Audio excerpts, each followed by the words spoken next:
여하 려독입니다. 여러분들의 많은 성원에 힘입어 저희 려독 컴퓨터가 더욱더 큰 곳으로 이사했습니다. 대본을 쓰고 있는 오늘 무사히 고사도 지내고 열심히 일할 준비도 마쳤네요. 그래서 이번 영상은 일할 준비도 다 했으니 일해야겠죠. 여러분들이 일감을 던져주십사 해서 올려드리는 2022년 7월 추천 견적입니다.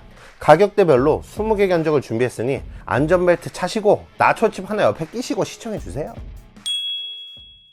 자, 40만원대 1번 사무작업 및 인강용 견적입니다. 그래픽카드가 탑재되지 않은 가볍게 사용할 용도로 적합한 컴퓨터입니다. 대표적으로 앞서 말씀드린 인터넷 강의 시청이나 기본적인 사무작업 등이 있겠죠. 12세대 i3여도 9세대 i5와 엇비슷한 성능을 내주는 만큼 굉장히 쾌적한 사용이 가능하실 거예요. 40만원대 2번 사무작업 및 캐주얼 게임용 견적입니다. 이번엔 AMD의 내장 그래픽 사용 시스템인데요. 12100보다 CPU 자체의 성능은 조금 낮지만 내장 그래픽의 성능이 훨씬 좋습니다. 단적인 예로 12100에선 배그 최하업을 돌리면 플레이 자체가 불가능한데 이 4650G 시스템에선 그래도 돌아가긴 합니다. 내장 그래픽을 활용할 일이 조금이라도 있으신 분은 이 견적을 추천드리겠습니다. 50만원대 사무작업 및 저사양 게임용 견적입니다. 이 견적에는 12100에서 내장 그래픽을 뺀 12100F와 엔비디아의 GT1030 D5 외장 그래픽 카드를 구성했습니다. 1030도 게임용 그래픽 카드는 아니다 보니 4650G와 성능에서 큰 차이를 보이진 않는데요. 4650G는 태생이 내장 그래픽에 몰빵한 제품이다 보니 그래픽 카드를 추가하면 중복 투자가 되지만 요 견적에선 그래픽카드를 바꿔줌으로써 시스템의 성능을 끌어올리는데 전혀 제약이 없다는 점, 차후 업그레이드에 제약이 없다는 게 4650G 견적과 큰 차이라고 할 수 있겠습니다. 이번엔 70만원대와 80만원대 견적을 동시에 보여드릴 텐데요. 두 견적 모두 12100F와 3200 클럭의 8GB 램 2개, 250GB의 SSD 등 같은 기조를 가져가지만 그래픽카드에서 70만원대는 1650을, 80만원대는 1650보다 등급이 몇 단계 높은 1660 Ti를 사용한 차이가 있습니다. 수치상으로 보여드리는 게 이해가 빠르시겠죠? 인기게임 배틀그라운드에선 두 견적 간의 평균 프레임이 거의 60 가까이 차이 났습니다. 배그에서만 그럴까요? 아닙니다. 로스트아크에서도 비슷하게 평균 프레임에서 60 정도 차이가 있었습니다. 60 프레임이면 뭐 굉장한 차이죠. 다만 롤과 같은 저사양 게임에선 지금 보시는 대로 프레임 차이가 거의 없어요. 둘이 성능이 거의 똑같이 나온다는 얘기예요. 그 얘기는 뭐다? 저사양 게임 유저분들은 70만원대 사고 남는 돈으로 국밥 먹는 게 낫다 아시겠어요? 80만원대에는 그래픽카드를 3050으로 변경한 견적도 준비해 놓았는데요. 3050의 경우 사실 1660 Ti에 비해 그다지 큰 성능 향상을 제공하지는 않고 최신 제품이라는 이름값 그리고 플레이하시는 게임에 따라 화면 보정 기술인 DLSS와 그 이름도 찬란한 레이트레이싱이 지원된다는 점 정도가 있겠습니다. 물론 3050급에선 레이트레이싱을 빡세게 걸긴 어렵겠지만 DLSS는 게임 프레임을 더 확보할 수 있는 기능인 만큼 모던 워페어나 사이버펑크, 배틀필드 같은 DLSS가 지원되는 게임을 플레이하신다면 3050 견적이 메리트가 있겠죠.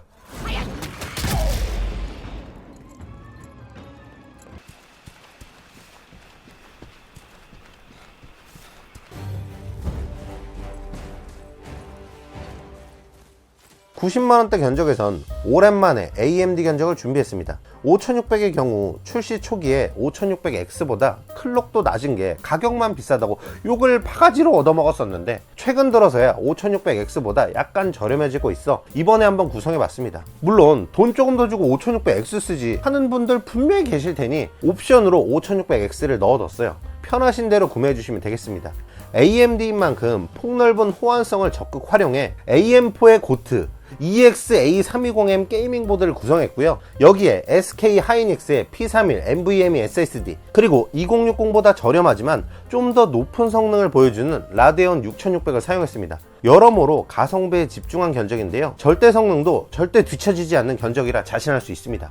라이젠 5로 올라왔으니 인텔도 i5급으로 와야겠죠. 12400F를 사용한 100만원대 견적입니다. 12100과 비교해 CPU의 성능이 많이 상승한 만큼 고사양 패키지 게임 구동에 더 적합한 견적이에요. 영상 편집을 한다고 하면 늘어난 코어수로 작업을 잘게 분담해서 처리하니 훨씬 빠르고 포토샵을 다룬다고 해도 몇백 메가씩 하는 큰 파일이 아닌 이상 작업에 불편함을 느끼실 일은 없을 거예요. 게임 성능이야 스테디셀러 2060을 사용한 만큼 기본 이상은 해주는 제품인데요. 배틀그라운드 울트라 옵션에서 무리 없이 130에 가깝게 뽑아줍니다. 최고 옵션에서 이 정도니까 국민 오버로 싹 낮추면 더 부드럽겠죠. 로스트아크 최상 옵션에선 거의 200에 가깝게 평균 프레임이 나왔습니다. 물론 필드 사냥인 만큼 최근 업데이트된 아브렐 슈드 같은 엔드 컨텐츠 레이드에선 프레임의 변동폭이 클 수 있으니 참고 부탁드립니다. 마지막으로 패키지 게임인 사이버펑크인데요. 울트라 옵션에서 레이트레이싱은 끄고 프레임 확보해주는 DLSS 기능은 성능으로 뒀을 때 평균 90프레임이 조금 넘었습니다. 이 정도 사양으로도 꽤 부드럽게 플레이가 가능하다는 이야기죠. 다시 한번 라이젠으로 돌아와서 100만원대 두 번째 견적입니다. 90만원대 RX 6600을 사용했던 견적과 거의 동일한 구성인데요. 가격이 오른 만큼 짐작하신 대로 그래픽카드가 바뀌었습니다. 6600XT의 경우 3060보다는 10% 정도 좋은데 3060 Ti와는 15% 정도의 성능 갭이 있습니다. 가격 부분에선 3060과 거의 비슷해 10% 좋은 성능을 같은 가격에 누릴 수 있다는 건데, 그럼 다들 라데온 쓰지 왜 돈 더 주고 엔비디아 쓰냐 하실 수 있겠죠. 아무래도 고전 게임에서의 호환성 혹은 엔비디아에서는 없는 라데온 특유의 버그나 오류가 발생하면 진심으로 답이 없는 관계로 많은 분들이 엔비디아를 구성하고 계신 게 사실입니다. 물론 가격적인 메리트가 상당한 건 사실이니 개인 기호에 따라 구매해 주시면 되겠습니다.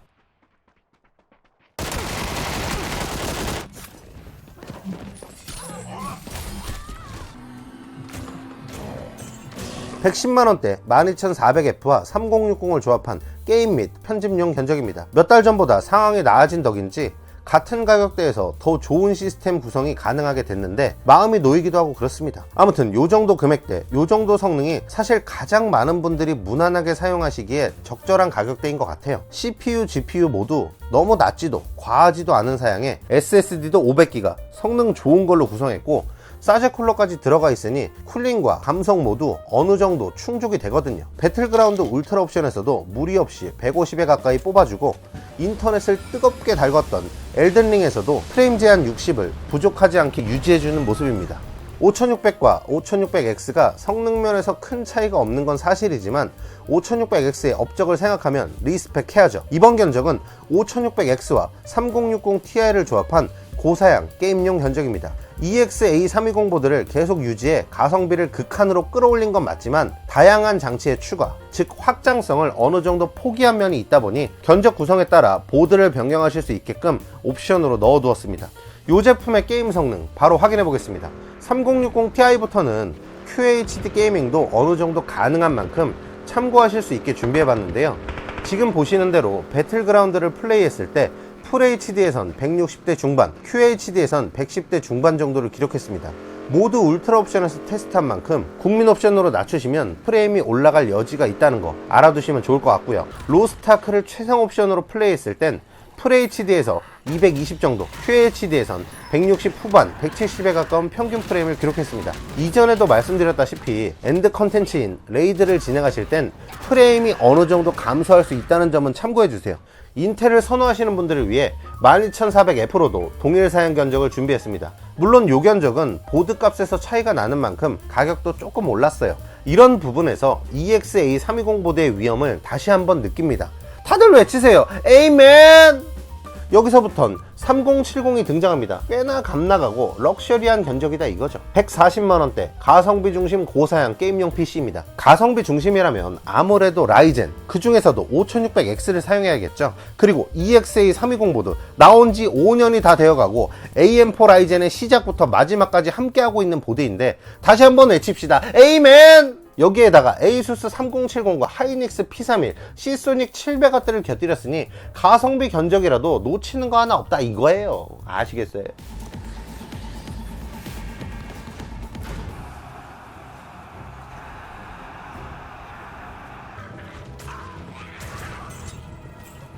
이제 슬슬 가성비라는 단어는 굿바이 해야죠. 성능 위주로 갑시다. 인텔의 i5 12600KF와 3070을 조합한 160만원대 고사양 게임용 견적입니다. 12세대 특유의 P코어 2코어 구조에 대해선 다들 한 번쯤 들어보셨을 거라 생각하는데요. 이전까지 사용된 12400F까진 P코어만 존재하는, 그러다 보니 보통의 CPU와 별반 다를 바 없다고 생각하시면 되고, 12600KF 이상의 제품들에는 P코어의 잡무를 대신 담당해줄 E코어들이 붙어서 나옵니다. 덕분에 12600KF는 P코어 6개, E코어 4개로 10코어, 16스레드라는 i5 치고는 상당히 괴랄한 스펙을 가지고 있습니다. 게임 성능도 좋고 멀티코어 성능도 우수하고 여러모로 역대급 i5라는 평이 많죠. 그런 만큼 이 친구가 원활하게 동작할 수 있도록 사제 쿨러도 팔라딘으로 업그레이드 했고요. 여러모로 사용하시는데 문제없도록 준비해놨습니다.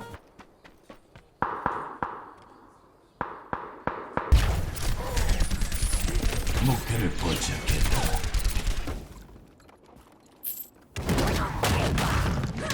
지금 보여드리는 견적은 바로 전 12600KF 견적에서 CPU만 12700F로 변경한 180만원대 FHD 고사양 게임 및 작업용 견적입니다. 12700F i7이죠. 이 친구는 P코어 8개, E코어 4개, 총합 12코어 20스레드의 스펙을 가집니다. CPU만 변경된 만큼 게임 성능에서 그래픽카드를 업그레이드하는 것만큼의 극적인 차이는 없겠지만 고부하 작업 혹은 다중코어 활용 작업에선 12600KF보단 확실히 쾌적한 환경을 제공해주겠죠. 물론 i7이란 이름값은 덤입니다. 쿨러도 i7 체급에 맞게 멋진 트윈타워 딥쿨의 AK620 제품으로 구성했으니 발열 걱정도 전혀 없습니다.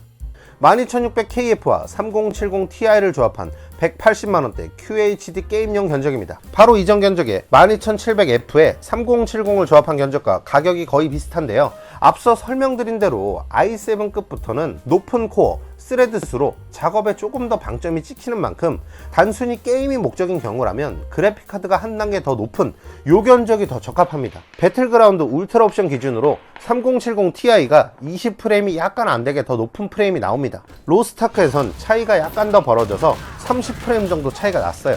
약간이라도 관심이 있으시면 잘 아시겠지만 절대로 적은 차이가 아닙니다. 오로지 게임이 목적이라면 요 견적이 적합하다는 이유 이젠 아시겠죠? 12600KF에 3070ti냐 12700F에 3070이냐 고민하고 계셨나요? 답은 간단합니다. 둘 다 업그레이드 해버리면 고민이 없다는 사실. 12700F와 3070ti를 조합한 190만원대 QHD 게임용 견적입니다. 12코어 20스레드와 3070ti의 든든한 파워로 작업이면 작업, 게임이면 게임, 어떤 것이든 잘 씹어먹고 소화시키는 녀석입니다. 저도 컴퓨터 이걸로 바꿀까봐요.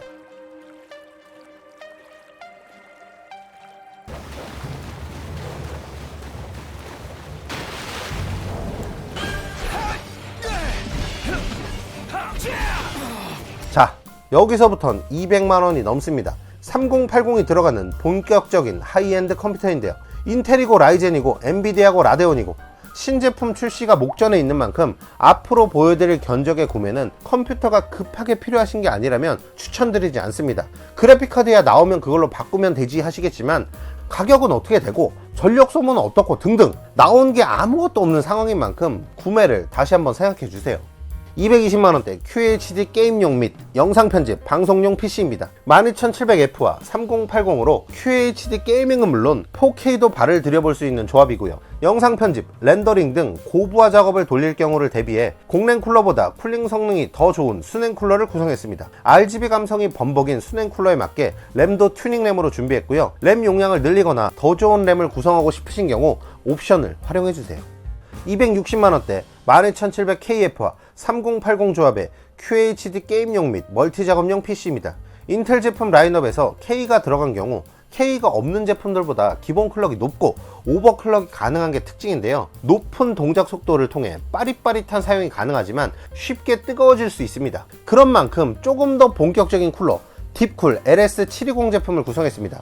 깔끔한 디자인과 강력한 성능이 특징인 제품인데요. 이번 7월 한 달간 저희 려더 컴퓨터에서 LS720이 들어간 견적 구매 시 팬쿨러 추가 증정 이벤트도 진행 중이니 구매하실 때 꼭 참고해 주시면 좋겠습니다.